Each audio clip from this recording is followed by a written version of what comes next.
श्री शिवाय नमस्तुभ्यम। दोस्तों जय माता दी। कैसे हैं आप सब? मैं ऋत्विका भगत बहुत बहुत स्वागत करती हूँ आप सबका मेरे न्यू ब्लॉग पे, मेरे इस चैनल पे। तो जैसा कि हेडिंग देख के आप सब समझ गए होंगे कि आज हम किस बारे में बात करने वाले हैं। जी हाँ दोस्तों, आज मैं आप सबको बताऊंगी तीन विशेष प्रकार से हम कैसे शिव जी को जल चढ़ाएं, क्या डाल के हम शिव जी को जल चढ़ाएं कि हमारी विशेष मनोकामना पूर्ण हो। लेकिन उससे पहले हम आते हैं एक महत्वपूर्ण बहुत ही महत्वपूर्ण विषय पे कि आखिर शिव जी को जल इतना प्रिय क्यों है। दुनिया में, इस पूरी सृष्टि, पूरी ब्रह्मांड में 33 करोड़ देवी देवता हैं दोस्तों। उनके पूजन के लिए तो हमें बहुत सारी चीजों की आवश्यकता होती है, बहुत सारी सामग्री की आवश्यकता होती है। उनके पूजन में तो हमें बहुत सारे विधि विधान का ध्यान रखना पड़ता है। लेकिन जहाँ बात शिव जी की आए तो उन्हें सिर्फ एक लोटा जल चढ़ा दो, वो खुश हो जाते हैं और हमारी कामना पूर्ण कर देते हैं। तो आखिर शिव जी को जल इतना प्रिय क्यों है? तो शिव पुराण के अनुसार, गर्ग संहिता के अनुसार और स्कंद पुराण के अनुसार ये बताया गया है, जब अमृत मंथन हुआ था उसमें से विष निकला था और जब उस विष को लेके सभी देवी देवता महादेव के पास गए और उनसे विनम्र विनती करी कि महादेव इस पूरी सृष्टि की रक्षा करें, क्योंकि इस विष का पान करने की क्षमता सिर्फ आप में है। तो महादेव ने उनकी विनती को स्वीकार किया और विष का पान किया। जब विष उनके गले में गया तो उनके शरीर में तीव्र गर्मी का असर होने लग गया, उनके शरीर में तीव्र जलन होने लग गई। जिस जलन को शांत करने के लिए, जिस गर्मी को शीतलता प्रदान करने के लिए सभी देवी देवताओं ने शिव रूपी शिवलिंग पे जल का अभिषेक करना शुरू किया, उन्हें जल चढ़ाना शुरू किया, जिस कारण से उनके शरीर की तीव्रता कम हुई, उनके शरीर की गर्मी कम हुई और शिव जी के मन को ठंडक मिली। तभी से महादेव खुश होकर ये वरदान दिया, तभी महादेव ने कि जो भक्त मुझे मेरे शिव रूपी शिवलिंग पे जल अर्पित करेगा उसे मेरी कृपा प्राप्त होगी, उसकी कामना मैं पूरा करूंगा।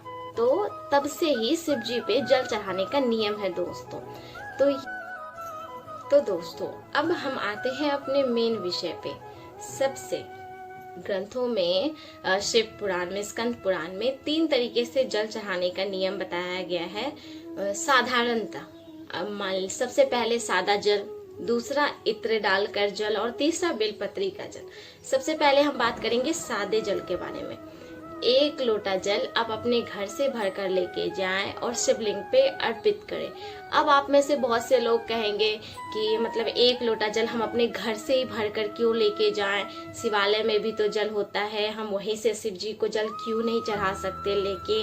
तो नहीं दोस्तों, जब हम 1 लोटा जल अपने घर से भरते हैं तो उस लोटे में पूरी पृथ्वी की, संपूर्ण सृष्टि की जितनी भी पवित्र नदियां हैं, कुंड हैं, सरोवर हैं, सारे तीर्थों का जल उस जल में आकर विराजमान हो जाता है। और जब हम उस जल को शिव जी पे अर्पित करते हैं तो शिव जी हमारी कामना को जरूर पूरी करते हैं।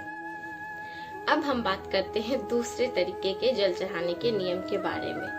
इत्र का जल दोस्तों, जी हाँ, इत्र का जल। अगर घर में कोई बहुत बीमार है, इतना रोगी है कि वो बिस्तर से नीचे भी नहीं उतर सकता, तो घर का कोई भी सदस्य 1 लोटा जल भरकर उसमें 2 बूंद इत्र डालकर, इत्र कोई भी हो, चंदन का हो, गुलाब का हो, बस केवड़े का नहीं होना चाहिए।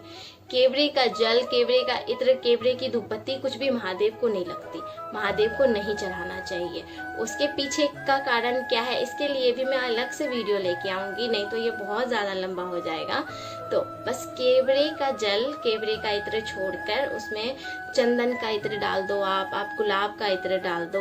उस जल को उस रोगी व्यक्ति से स्पर्श करवाकर उसे शिवालय में ले जाकर शिव जी पे समर्पित करें, उससे अभिषेक करें। और थोड़ा सा जब आप जल चढ़ा दे तो उस लोटे में थोड़ा सा जल वापस घर लेकर आए, उस रोगी व्यक्ति को उसका आचमन करने के लिए दें, उसे पिलाएं और फिर असर देखें। दवाइयाँ कैसे अपना काम करना शुरू करती है और 5 से 7 दिन में उनकी सेहत सुधरना कैसे शुरू हो जाता है। मैं ये नहीं कहती दोस्तों कि आप ऐसे जल चढ़ाओ महादेव पे और दवाइयाँ छुड़वा दो उस रोगी व्यक्ति का तो वो इंसान ठीक हो जाएगा, नहीं। आप दवाइयाँ भी चलने दो, अगर दवाइयाँ असर नहीं कर रही है तब जाके आप ये उपाय करके देखिए और फिर देखिए कि आप उस रोगी व्यक्ति में क्या सुधार होता है।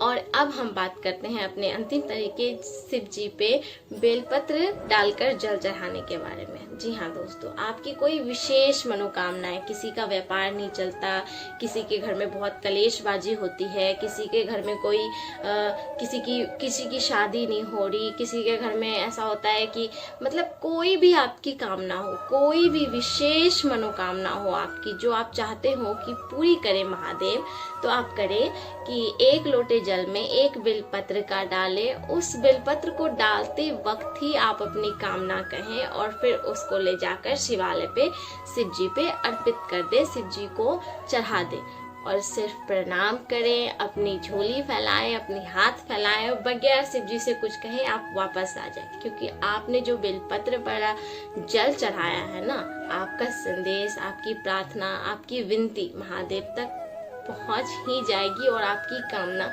जरूर पूरी होगी। लेकिन इन सारी बातों पे ध्यान रखते हुए एक विशेष बात पे आप जरूर ध्यान रखें कि किसी का बुरा करने की सोच के आप कभी कोई उपाय ना करें, क्योंकि अगर आप किसी के लिए बुरा सोच के अपनी कोई कामना करेंगे कि उसके साथ ये हो जाए, फिर मैं ये करती हूँ, मेरी ये मनोकामना है, महादेव आप पूरा कर दो, तो वो कभी नहीं होगा। महादेव किसी के बुरा के लिए कुछ भी नहीं करते। इसलिए जिससे आपको फायदा हो, जो आपकी कामना हो, जिससे किसी का बुरा ना हो, आप ऐसी कामना करके ये उपाय करें और आपकी विशेष मनोकामनाएं जरूर से जरूर पूरी होगी। तो दोस्तों, वीडियो को ज़्यादा लंबा नहीं बनाते हुए मैं अपने इस वीडियो को यहीं अंत करती हूँ, यहीं इनको विराम देती हूँ। अगर आपको मेरी जानकारी थोड़ी भी अच्छी लगी हो तो प्लीज़ मेरे चैनल को सब्सक्राइब करें, लाइक करें, अपने दोस्तों के साथ शेयर करें। जय माता दी दोस्तों, श्री शिवाय नमस्तुभ्यम।